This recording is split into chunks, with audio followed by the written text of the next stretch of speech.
ఇంట్లో 5గురు పిల్లలుంటే సందడి సందడిగా ఉంటుంది. ఈ 5గురు పిల్లల్లో ఎవరు ఎక్కువ అల్లరి చేసేవాళ్ళు? అంత అలసి లేదండి. కొంచెం ఈయనే అల్లరి. అమ్మ ఇక్కడ ఒకటమ్మా, అల్లరికి హుషారుకి చలాకితనానికి చిలిపితనానికి ఆ తేడా తెలుసుకుని చెప్పమ్మా. అల్లరంటే ఇప్పుడు నా ఇమేజ్ ఏమైపోద్ది, అల్లరంటే అల్లరుడు అని, నేనేమో చాలా రావుడు మంచి బాలుడు అనేలాగా నా ఇమేజ్ ఇది. నేను అలాగే చెప్తుండేవాడిని. నా ఉద్దేశం అదే. నేనేమో అల్లరి నన్ను అంటే చలాకితనం అమ్మ అల్లరు అనుకునేది. లేదండి, ఎక్కువ హుషారు కానీ చాలా బాగుండేవాడు అబ్బాయి. ఇంట్లో పనులన్నీ మీకు సాయంగా ఉంటాయి? అవునండి, వాడే చేసేవాడు.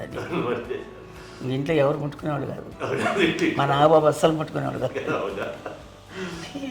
అన్నిటికీ నాకు ఆయన సహాయమే పాపం. నాన్న ఆయన ఉద్యోగం వెళ్ళిపోయారు. నేను పాక్కుంటూ అలాగా వెళుతూ వెళ్ళిపోయాను, నాకు తెలియదు. తర్వాత అమ్మ చెప్తుంటే లేదుగా మాత్రం కొన్ని కమ్మర కోలు ఉంది నాది. ఒక అది పెట్టి అది వెళ్ళి కూర్చోతా ఏడుస్తున్నాను రోడ్డు మీద. అయ్యేసరికి వాడు 3 years సో నన్ను వాడు తీసుకెళ్ళి వాడు కమ్మరకులో కూర్చోబెట్టాడు. ఇక్కడికి ఏడుస్తాను, ఎవరికి వెళ్ళాడో తెలియదు వాళ్ళకి.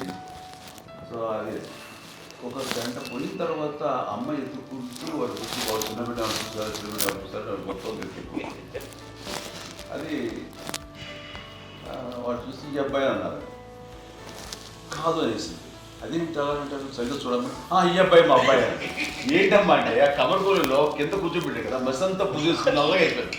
అంటే రంగని కాదు కానీ ఆ కమర్గోళంలో కూర్చోబెట్టడానికి ఆ మసిగిస్తూ ఇంకా నల్లగా అయిపోయింది. అంత నలుపుడేసరి నా బిడ్డ కాదని అమ్మ వెళ్ళిపోబోతుంది. మళ్ళీ డౌట్ వచ్చి ఆగింది. అది ఆవు నేను నా బిడ్డని తీసుకెళ్ళింది. అప్పుడు ఏం చేశాడు, కాడీస్ కట్టిందో డౌట్ నాకు.